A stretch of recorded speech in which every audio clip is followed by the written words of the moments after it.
So I know what I'm talking about tonight, but I don't know what I'm going to say. It's always fun. And I didn't really know what I was even going to talk about, um, but I kind of had it on my radar. We've been going over some of the paramis, the 10 perfections, and I know at one point Bettina and I were talking a couple of weeks ago about what we should talk about next or what should be our next theme. And I said, well, why don't we continue with the paramis? And she was like, well, they're all really self explanatory. We don't need to really go into them. And I kind of agreed, except, um, you there were like one or two that I thought might need a little more explanation. And even though this one doesn't, it's kind of been nagging at me that I wanted to talk about it. And I realized today why I wanted to talk about patience. Patience has always been the parami that I felt like I needed the most help with of the 10. And so I know that if it's on my radar and it's something that I'm, you know, more mindful of, that I'm contemplating, I'm more likely to be patient. Like if you make the intention to have right speech, you're going to have more right speech, or you're certainly going to notice how bad your speech is, and that'll motivate you to have better speech. And I don't need help understanding that patience is not one of my greatest virtues, but it definitely helps me to have it more in the forefront of my mind. And, like a simple thing like today, I was meeting Bettina somewhere, and what I had to do finished earlier than I thought. So I was just outside waiting for her to come. And I always know that patience is the antidote to waiting, that when you're practicing patience, there is no such thing as waiting. Like, really, in Buddhism, waiting is a non existent phenomenon. Waiting is basically like, I'm sitting here biding my time, anticipating what's going to happen in the future, and I'm not present to what's happening now because all I'm focused on is that what's to come isn't here soon enough. So, you know, it occurred to me many years ago through my Buddhist practice that there really is never such a thing as waiting. And that was helpful to me in my quest to find more patience, to recognize, okay, like today, I was there on a street corner, and Bettina was going to arrive whenever she was going to arrive, and I noticed that I didn't know which direction she was going to be coming from. I knew she was coming on her bike. So I would be looking this way, and I'd be looking that way, and I'd be looking this way, and I'd be looking that way. And suddenly occurred to me, I'm waiting, and I'm not in this moment. And I kind of just let it go. And I just stopped, and I just leaned up against the ledge that was behind me, and I didn't close my eyes. I just kept my eyes open, but I just became present to what was happening in the moment.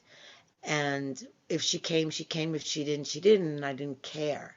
I wasn't like living this moment for that moment. I was just in the moment. And that's really what patience is to not be reaching out for what whatever it is that you want, whether it's something you want to push away or something that you want to have happen. Um, impatience is just a practice of aversion and greed.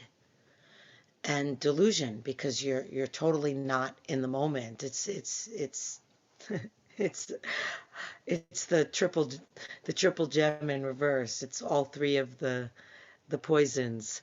So you know, I really it's helpful for me to understand that with patience, rather than going out there,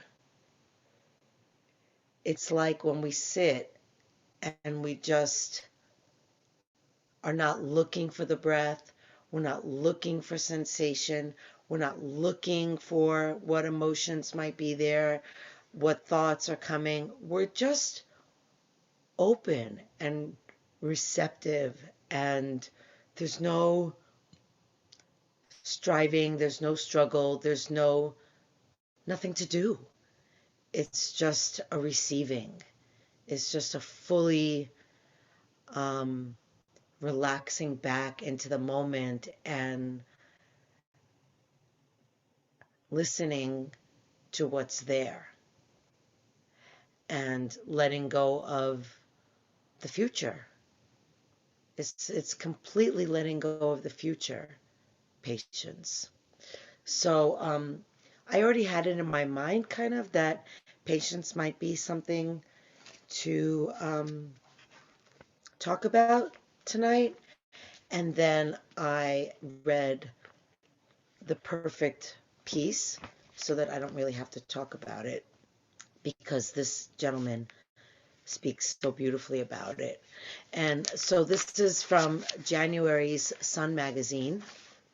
If you're not familiar with the Sun magazine, it's just an absolutely gorgeous, gorgeous magazine without any advertisements and just beautiful writing and photographs, and um, I just absolutely love it.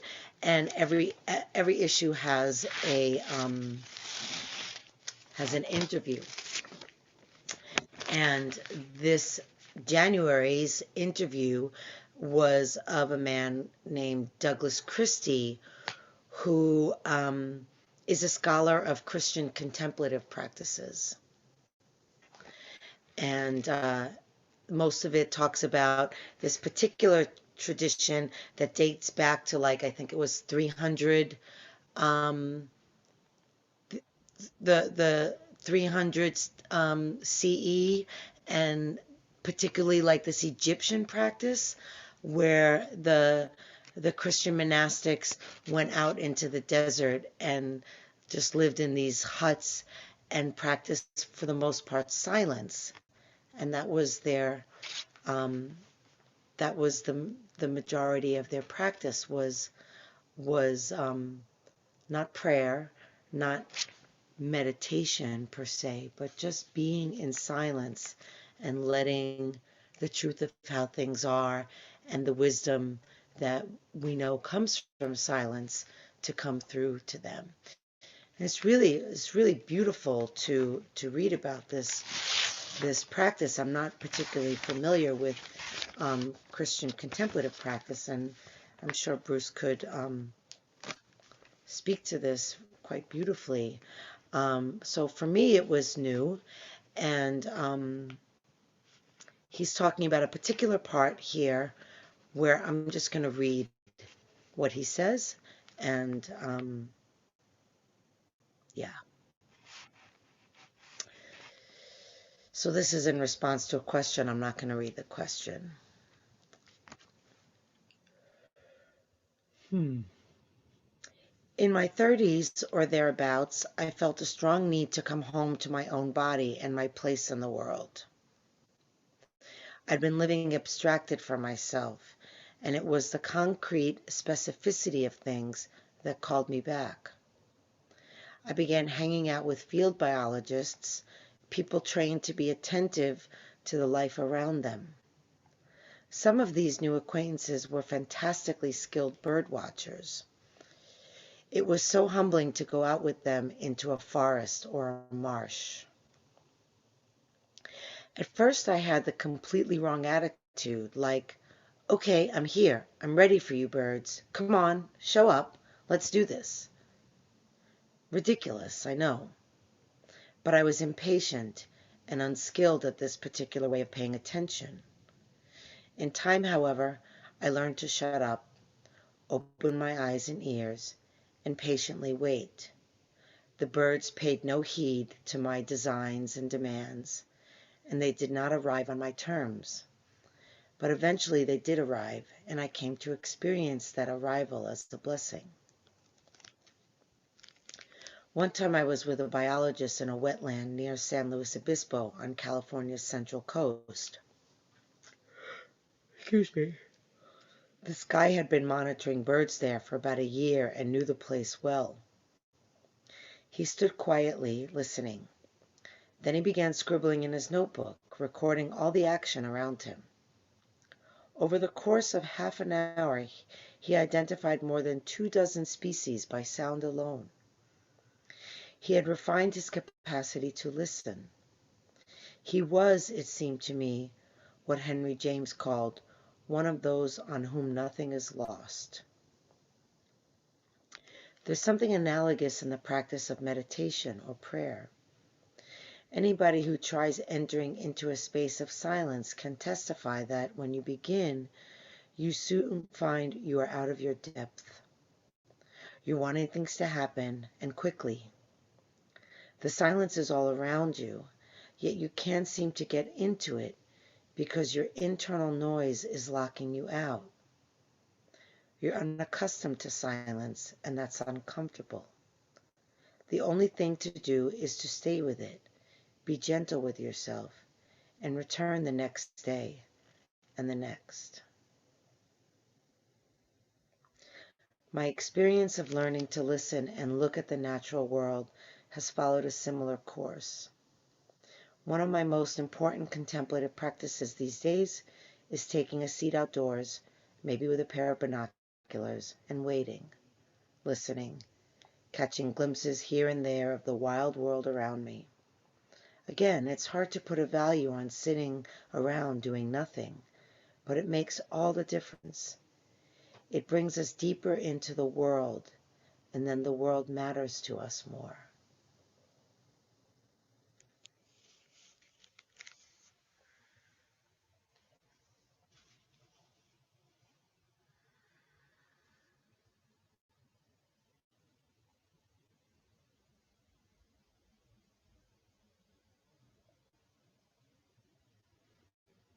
I'm not a bird watcher, but I do love being in nature and just opening and receiving it, listening, smelling, hearing. And I think it's not just a teaching in patience, it's a teaching in how to do this kind of practice. Just to be and receive and not wait for the next thing, because the silence is the thing that's happening now.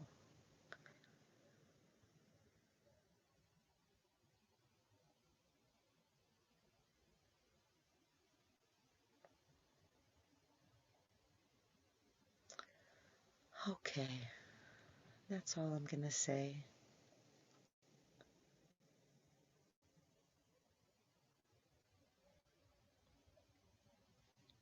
Thank you.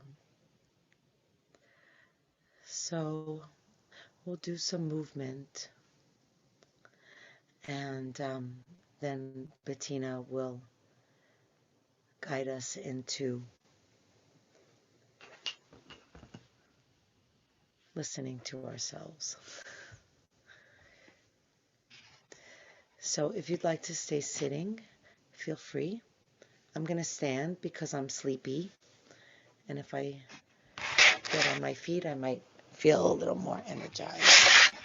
If you're not feeling like you need energy, if you're feeling like you need rest, then feel free to stay sitting or even laying down.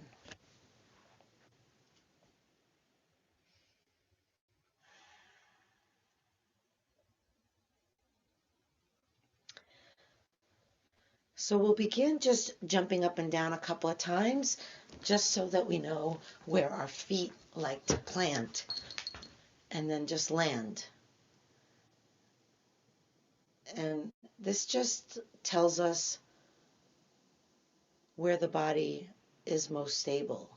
The feet will find that stability for us. And we can just have a slight bend in the knees. And then maybe we'll inhale and we'll lift the shoulders and roll them back and down, opening the heart. And maybe pull the chin back a little bit so that the head is lined up over the heart. Try to break the habit of leading with the head. And let's just bring attention down into the feet.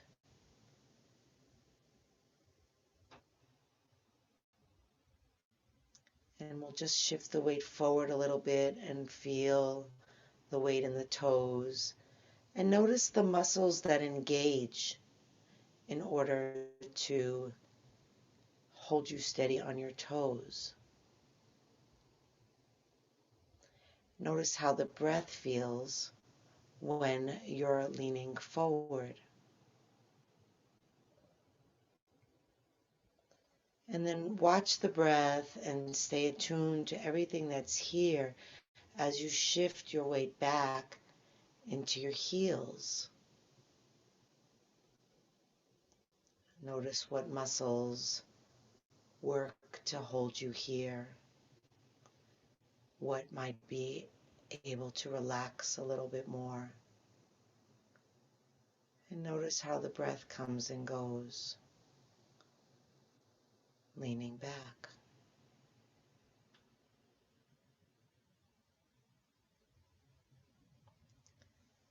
And then once again coming forward into the toes.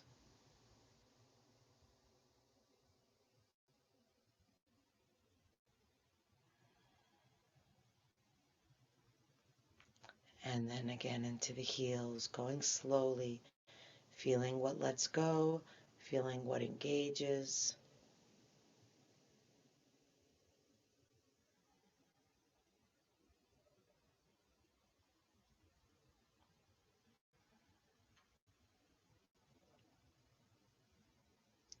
And then just being in the center, bending into the knees a little bit more, feeling really grounded into the earth.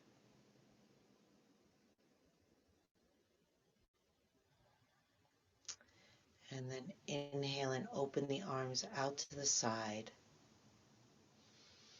Exhale, bring the left arm over the right arm. Wrap the arms around each other and move the backs of the hands toward each other. So you want to kind of come elbow to elbow as best as you can, getting the elbows to come as close and then the backs of the hands to come as close as possible. And for those of you who can, you can even wrap the hands around each other. Don't worry if you can't, everybody's going to go to their level of stretch. Now I'm going to give an option that's not for everyone, but I'm going to offer it in case you want to try this, which is we're going to bend really deeply into the knees. We're going to open the eyes and look at a spot past our hands. Shift weight into the left foot, really feeling how grounded the left foot is. And then for those who wish, we're going to cross the right leg over the left leg, sitting down in an imaginary chair. Now, if the balance is hard for you, you can cross the right leg over and have the big toe on the ground so that you're still in this cross of the leg, but it helps the balance, but you're still working your balance. If you don't need the toe on the ground, and you can, hook the foot behind the back of the left leg. And then we're going to lift the elbows and really stretch the shoulders. We're going to sit down deeper into the hips. And we're just going to breathe here for a couple more breaths.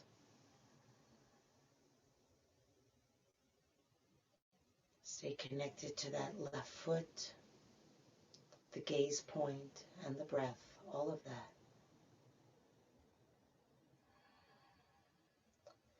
And then come to standing. Open the arms wide.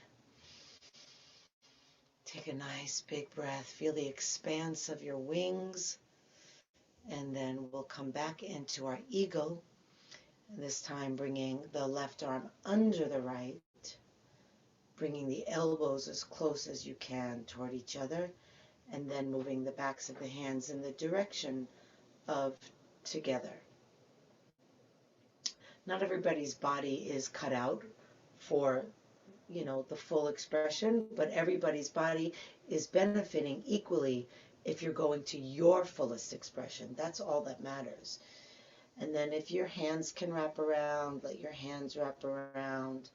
I remember after I had shoulder surgery, my pose kind of looked like this, and it was the most challenging version of the pose that I'd ever done. So it's not really important what it looks like.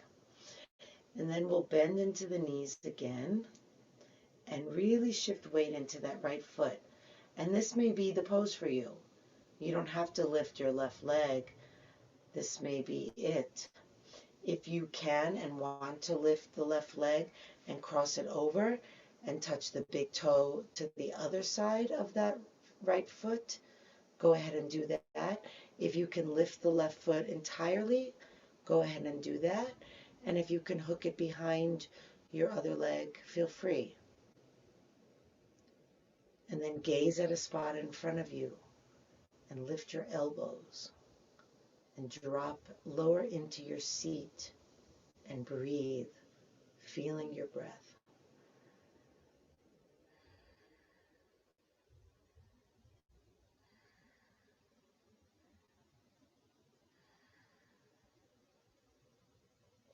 And release. Open the arms out again. Take a nice, big, expansive reach. And then clasp your hands behind your back if you can, or just bring the hands toward each other behind you. And then drop the chin to the chest. Inhaling as the heart lifts to the chin. Exhaling as you allow the head to be heavy and drop. Rising on the inhale, letting go on the exhale.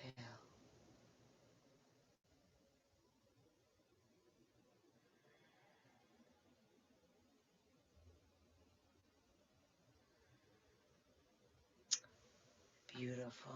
Release the arms, bring them up. Inhale. Exhale the hands together at the heart.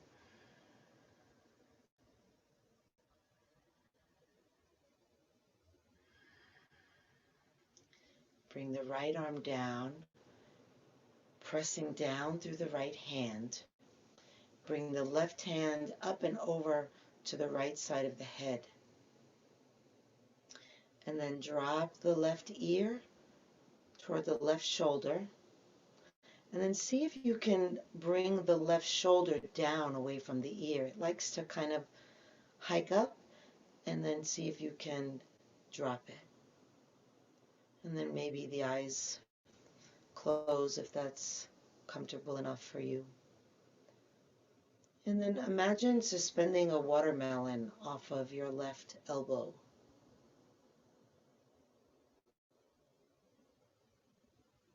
And press down through your right hand. And keep breathing into your heart.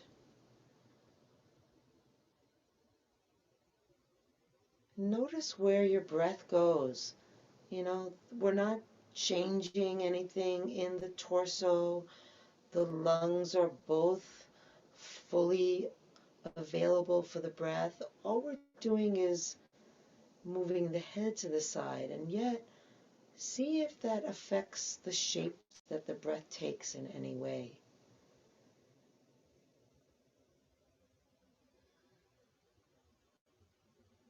Do you notice any interplay between the breath and the stretch? And then we'll bring that left hand over to the left side of the head and gently lift the head back up. Bring the left hand down. Bring the right arm up and over to the left side of the head. Drop the head to the right. Press down through the left hand. And it's nice to close the eyes if that feels safe and available. And just tracking the sensations of breath, of stretch, and perhaps the relationship between the two. See if you can drop that right shoulder and elbow even more.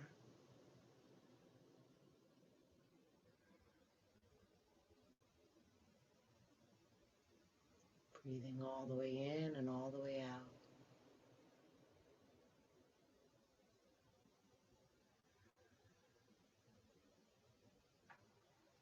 And then bring the right hand to the right side of the head, gently lifting the head back up, releasing the hands down. And we're just going to make one circle in the air with our nose, going in either direction.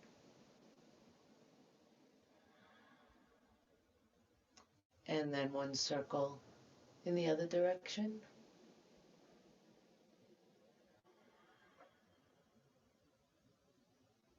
And then back to neutral. And then bring your awareness back to your feet.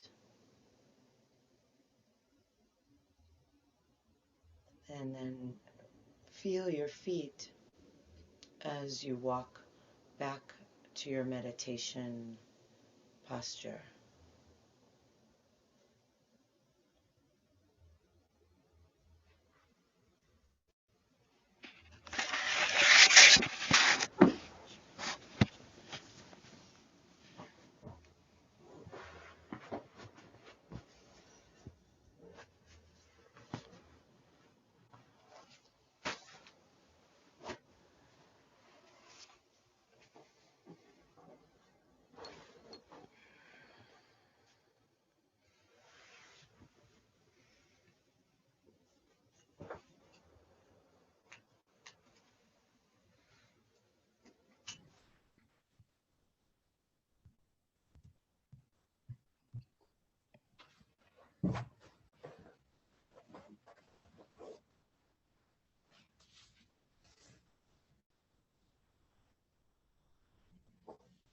So we'll take our time and care to set ourselves up for our posture of meditation,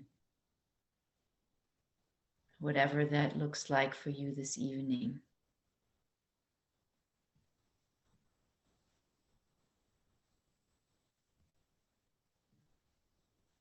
And perhaps we can begin by just listening into the body and scanning through the body to see what parts might be speaking to us, where there is an aliveness present.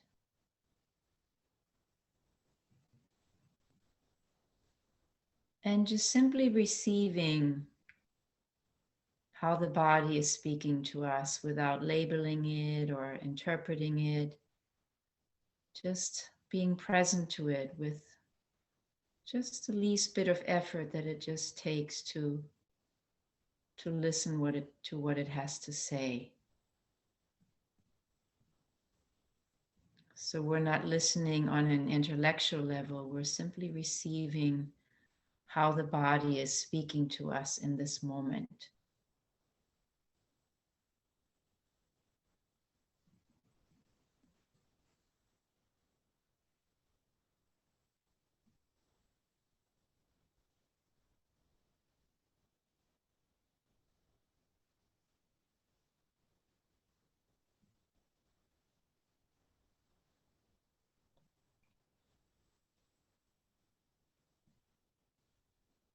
So we're simply sensing into the body, into how it's speaking to us, feeling into the aliveness, the places in the body that feel alive.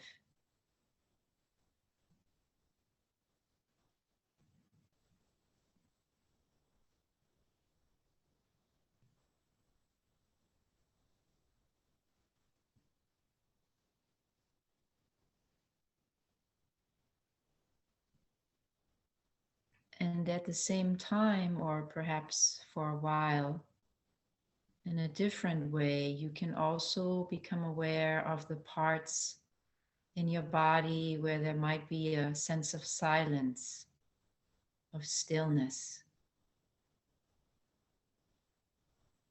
where there's no movement, maybe just a sense that the feeling tone is neutral, neither pleasant nor unpleasant.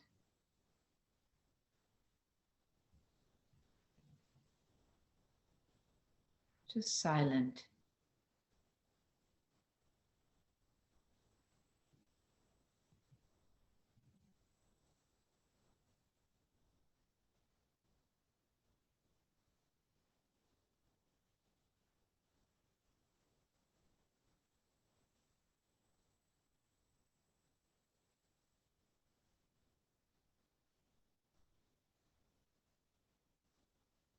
And we can receive all these experiences with great care, with a loving attention,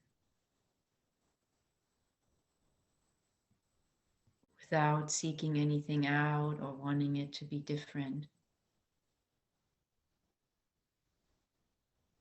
We're just receiving the experience into our consciousness.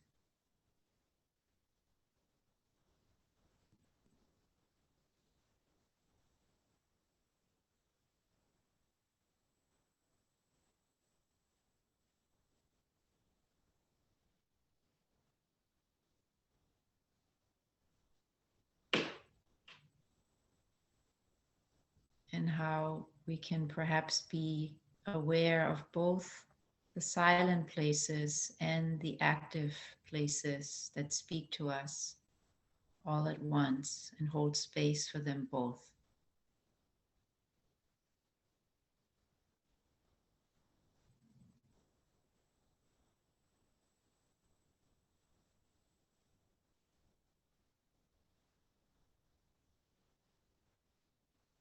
Just in the spirit of nothing to do, nothing to undo in this body. Simply receiving and being present.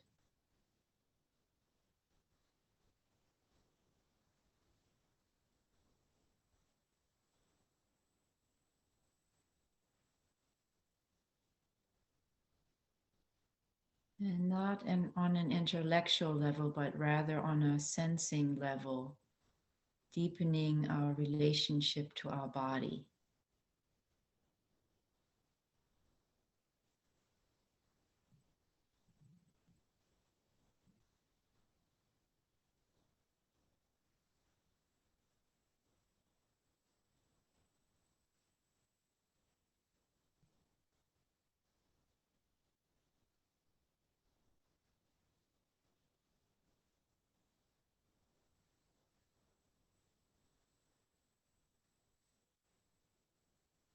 And we can sink more and more into a deeper awareness in the body. Just like the body can sink into the earth through the gravity as we're seated here.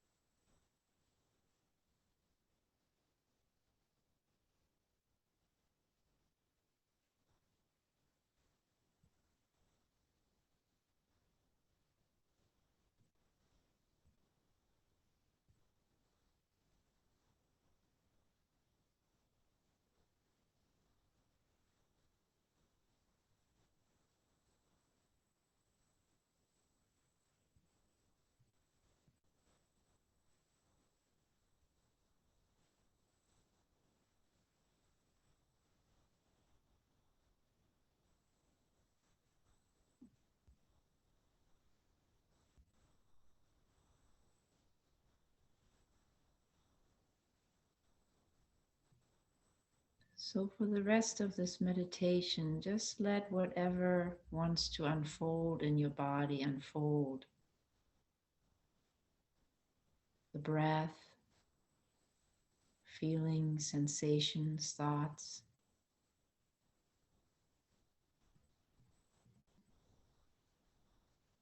Let yourself be present to it all, to the silence, to the activity.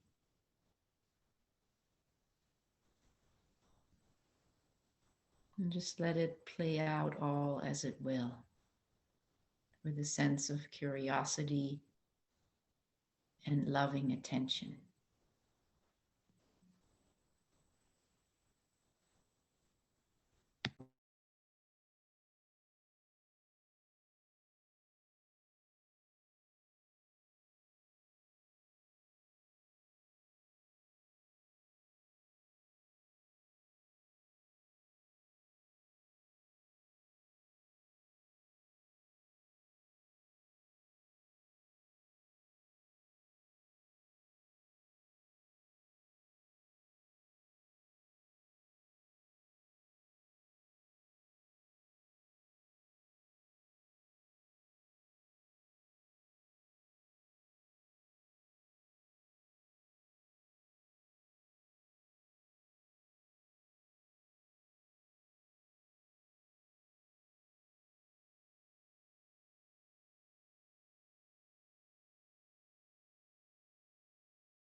I'll be ringing the bell 3 times and invite you to simply receive the sound without reaching for it.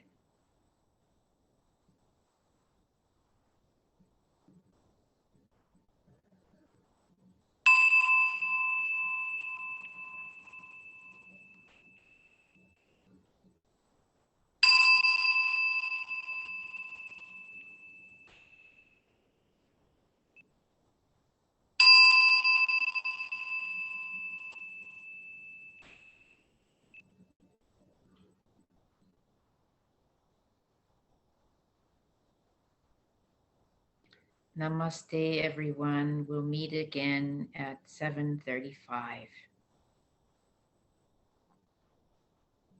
Maybe the last paragraph. I don't know if there was anything to wrap up from last week or if we just smoothly go into the next verse. My memory doesn't last that long, so maybe you can enlighten us. And then we can't hear you because you're mute. There. I need to start with the paragraph that we were on, so as not to assume that we were done with it. Okay. So I'm going to close the last one that I believe that we were discussing, and then if nobody has anything to say about it, I'll post the next one. Okay. And it's an interesting experience right now because at least on my screen, I was going to say your face was frozen, but I think now you're moving again, you're live again. So there you are. Yeah. So you posted it, you posted it in the chat. Yeah. Okay. I'm just going to volunteer and read it, and then we can see if there's anything that would like to be added. To know this reality directly is possible only through practicing non-duality. When you live this non-separation, all things manifest the one, and nothing is excluded. Whoever comes to enlightenment, no matter when or where, realizes personally this fundamental source. So I'm going to mute myself again, and then we'll see if we would like to add something to this paragraph.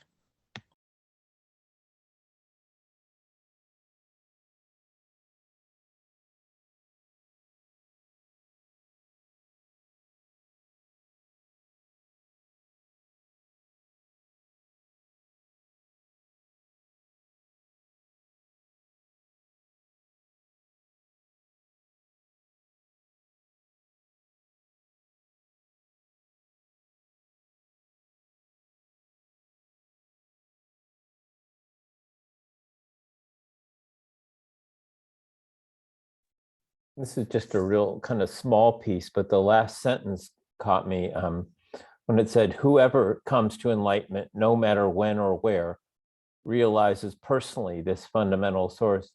And what came to me was that anyone can come to the enlightenment. Each of us can come to the enlightenment. It's a very democratic thing. So that was just my thought, but I think it's I like that.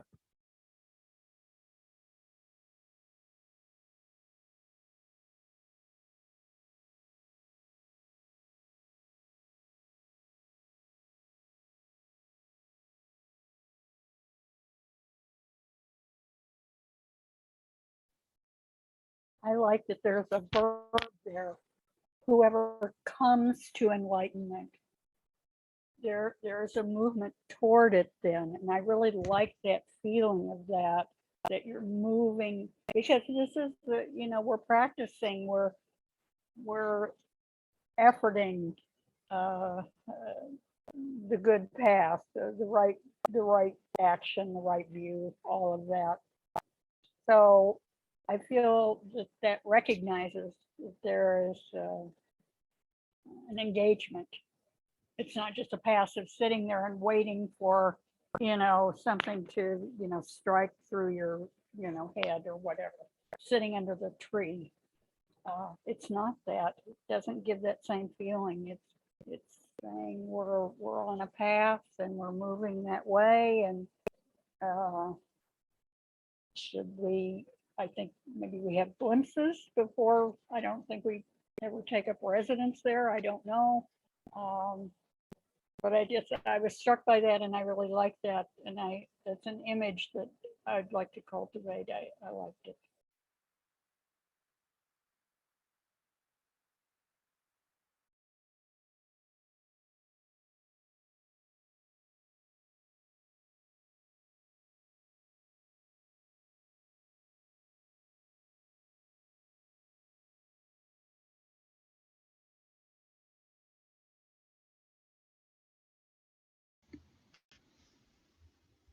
I'm liking the line, when you live this non-separation, all things manifest the one.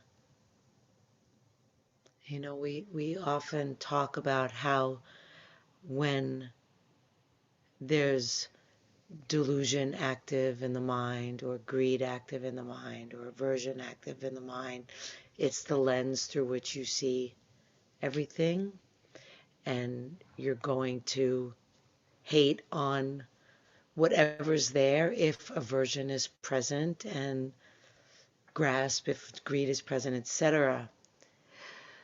So I like that same principle applied toward this wholesome concept, that when you live in non-separation, all things manifest the one. Like, you see it everywhere. Everything that exists is a manifestation of the one when you're living in this non-separation. And then it's kind of inspiring, because even though this paragraph is talking about enlightenment, it's talking about the ultimate living in non-separation, and the ultimate of all things manifest the one. It's encouraging to me on the microcosmic level, that to know that any moment that you're practicing or embodying or manifesting non-separation, then in that moment, everything is at one with you. Everything is at one with everything else. And it just feels, it's just a real encouragement to me. I don't know. I just feel so much invitation in that, to have the world reflected back to you in such a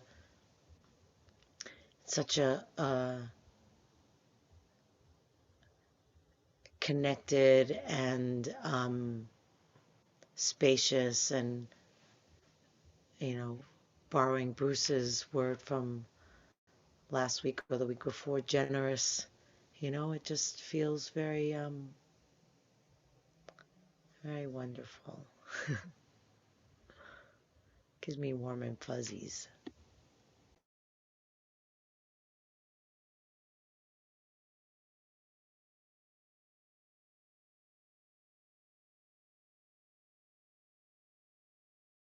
I also receive it as an invitation. I've been reflecting a lot in general about non-separation, and if I look at things in the world and world affairs, how can I be with it so that I'm not trying to separate myself from what is there, from practicing not wishing it to be otherwise. And there's these verses by the enlightened nuns that lived in the Buddha's time. There's an actual book of poetry that was written by these nuns. Most of them were actually all in the Theravada tradition, because they lived, well, before there was even such a label, but they were nuns in the Buddha's time that were accepted by the Buddha into his Sangha.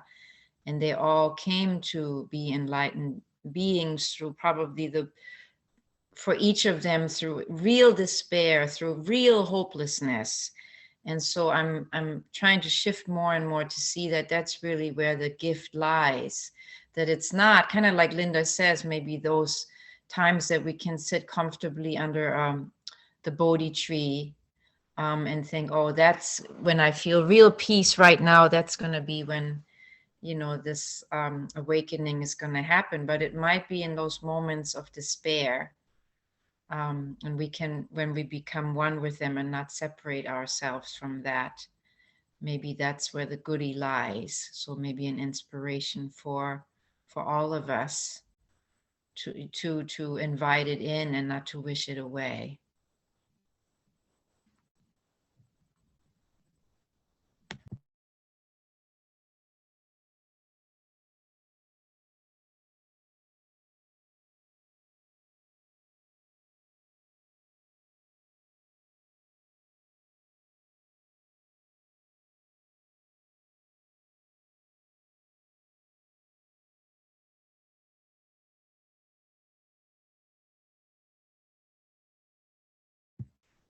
So perhaps this is a time to move on to the next paragraph, unless anybody wants to say one more thing. Maybe while Z is posting it, you can see if you want to add something else.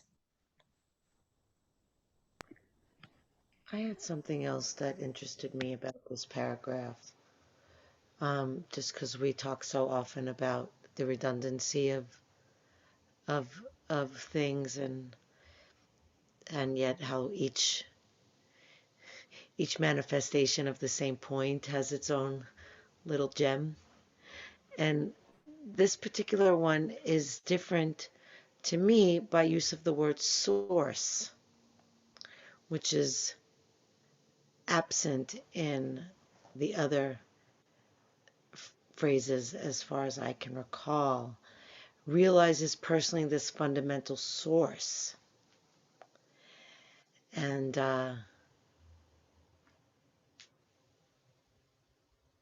you know, we don't talk in those terms in Buddhism. Source is very akin to God, and you know, but it's just curious to me that talking about this reality and this non-separation, this oneness, is being referred to as our fundamental source. And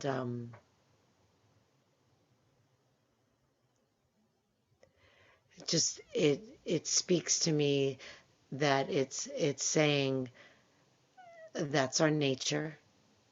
This oneness is our nature, to be at one with reality as it is and not separate is who we are.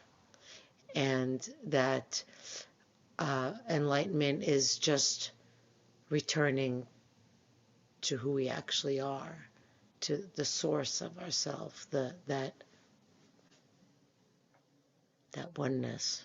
I don't know. I would like to hear other people's take, if you have one, on source.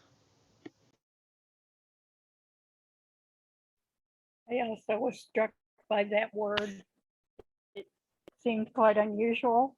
And I was trying to say, well, what is it actually referring to? It would seem to me, in the context of what we're looking at, the non-separation, the practice of non-duality, that is the source, that's the well that we're drawing from. But still a little confusing to me. Realizes personally. Goes out of the way to say personally, no matter when or where, realizes personally this fundamental source.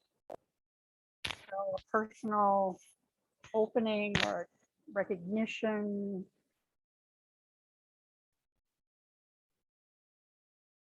that in moments of non-separation, all things will be the one, everything. I don't know. Yeah, I was thinking of that myself. I was gonna let it go, but since you mentioned it, yeah, I wouldn't mind hearing someone else talk on it because I really have more questions than anything else. For me, one thing, and I didn't notice it until we've all mentioned it, but that strikes me about source and the way that they say it there, that we're all the source. The source isn't different. We're all part of the source. And I was thinking what Z was talking about earlier, when you live, I think it was when you live this non-separation, all things manifest, that you feel kinship and you feel a connection. And you kind of, these are my words, maybe more than Z's, but that I feel connected with the flower. I feel connected with the tree. I feel connected with another person. And I think it's the source in me connecting with the source in that flower. And it's not different. You know, the clothes are different. I'm wearing a shirt, they're wearing bark. But yeah, and then Bettina too was talking about kind of not avoiding, and I really love the phrase from Z's talk at the very end about going deeper into the world, and the world matters to us more. And I think that's another sense of that, living that non-separation. The world will matter to me more. It does matter to me more when I'm not in that place of just thinking about myself and my own agendas.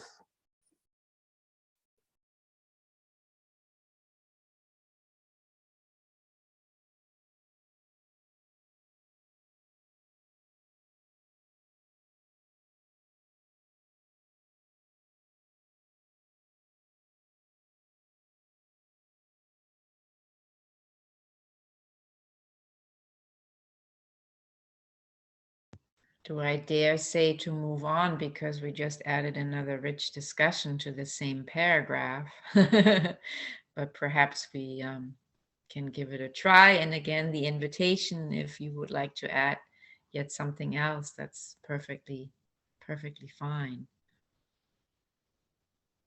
and welcome. And at the same time, if somebody would like to volunteer to read the next verse, that would also be great.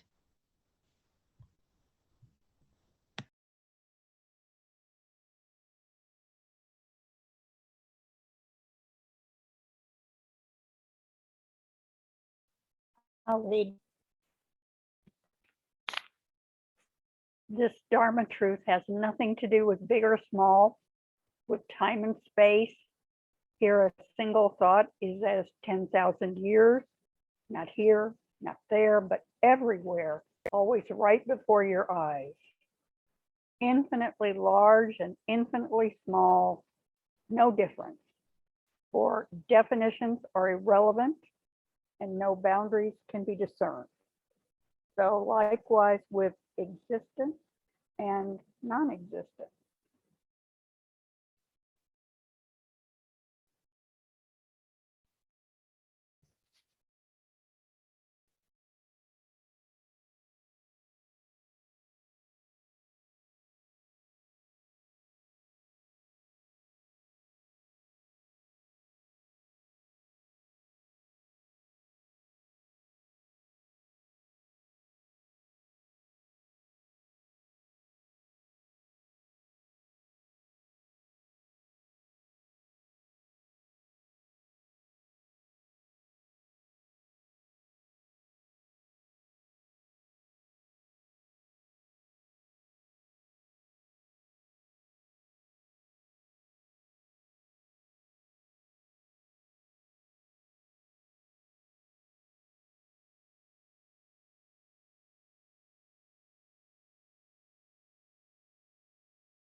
I'm thinking that last time, maybe last time, I think last time, we were talking about the lack of definition, that just that to stop defining things is the start, and that releases boundaries, and duality is really one is the foil for the other. Good is the foil for bad.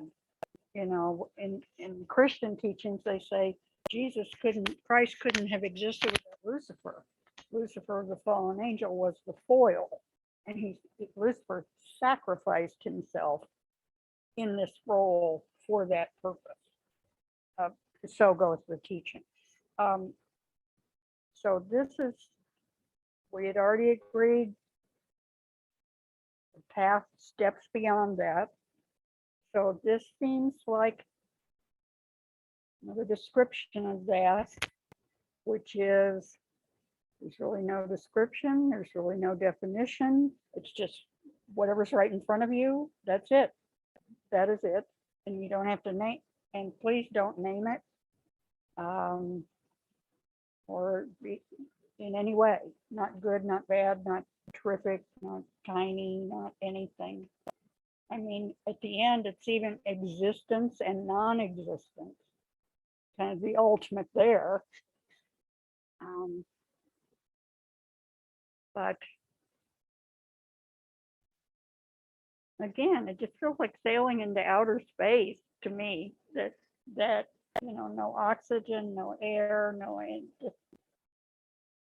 just infinity, just infinity.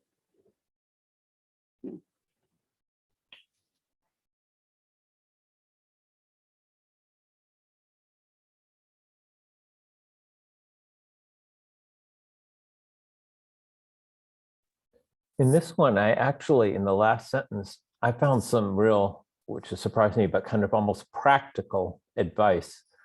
That no boundaries can be discerned, likewise with existence and non-existence. Because for me, fear and anxiety come out of the existence of non-existence. For me, when I separate those, when I separate existence from non-existence, which is kind of a false separation, then then there's fear and anxiety and all sorts of things. Otherwise, non-existence and existence are the same thing. There's not much to fear.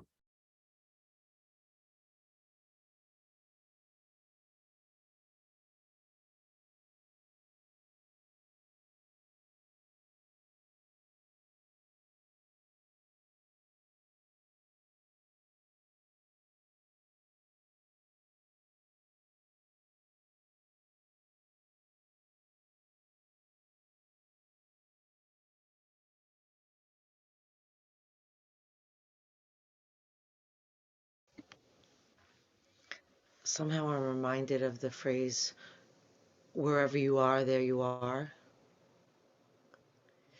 It's kind of like what this is saying is whatever is, you know, it's not something big, it's not something small, it's not, you know, one thought or 10,000 years. It just, when you're in the moment, there is no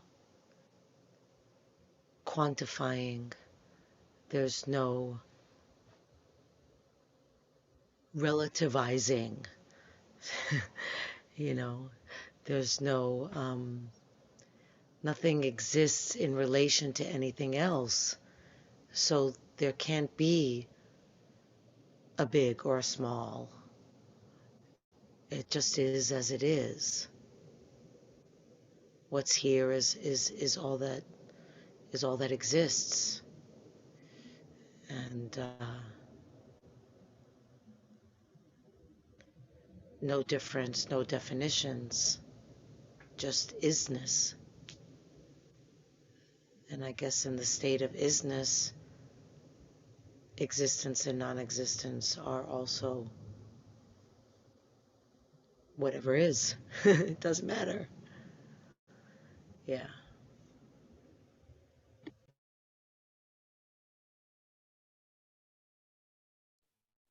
I'm thinking of a scientific principle, which is the brain reacts identically to an imagined experience and the actual experience. So what is in existence and what isn't becomes that much more fluid, shall we say. So I just, that popped into my mind and I thought, yeah, is that really happening to me or am I just imagining it? Maybe it doesn't really matter if, you know, the effect is the same. So.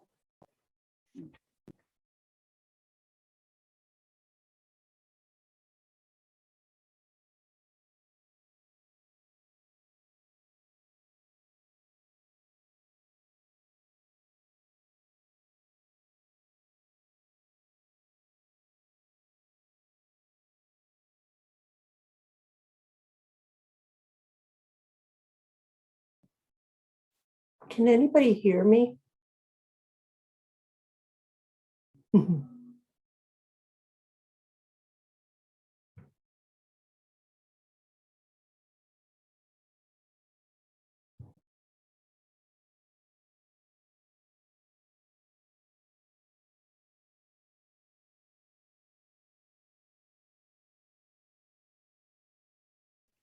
We can hear you, Lauren. Oh, thanks. When I didn't hear anything back, I thought maybe you couldn't hear me because I'm frozen, like everybody's frozen on my screen. So I didn't know if I could be heard if I tried to speak. So can you hear me? Yes. Yes. Yes. So, you You know, all nodded. I'm thinking to myself, like, you know, times that I've watched Nova and, you know, it's a little over my head, but they speak about how, you know, really we're here on this planet for a moment, you know, and that a moment, and they say kind of the same kind of thing, like a moment in 10,000 years or the same thing, really, in a sense that, you know, and I think just it just speaks to that idea that that things are as they are. They're exactly the way they should be, which um, uh, you know, I wish that I lived by that truth because life would be so much easier to live by that. But on some level, I do believe that to be true. So yeah, and I think that's what they're really speaking about. Everything is the same, and we're all, you know, and everything is exactly as it should be. So, um,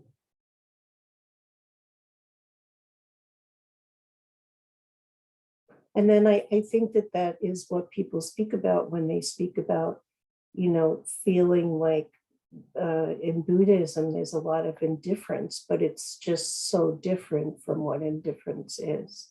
So I'll just stop there because, yeah. So.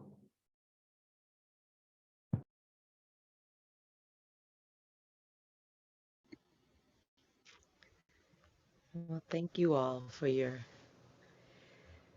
thoughtful sharings and just beautiful presence and just contributing to the oneness that is us. And maybe we'll take a few moments in silence together to close. And if you'd like to close your eyes and feel into the silence that will begin once I stop talking.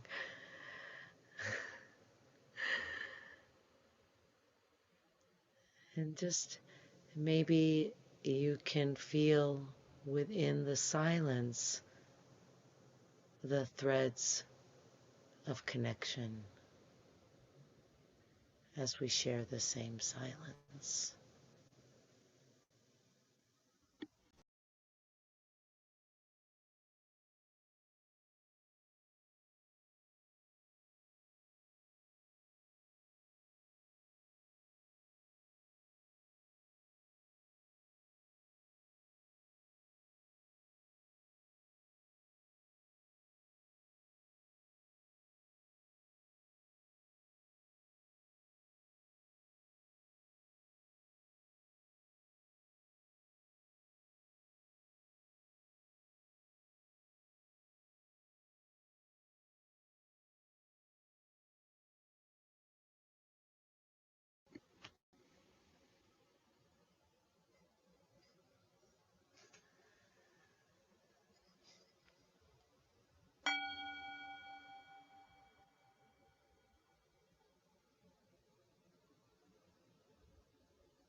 Thank you, and have a week in touch with Source.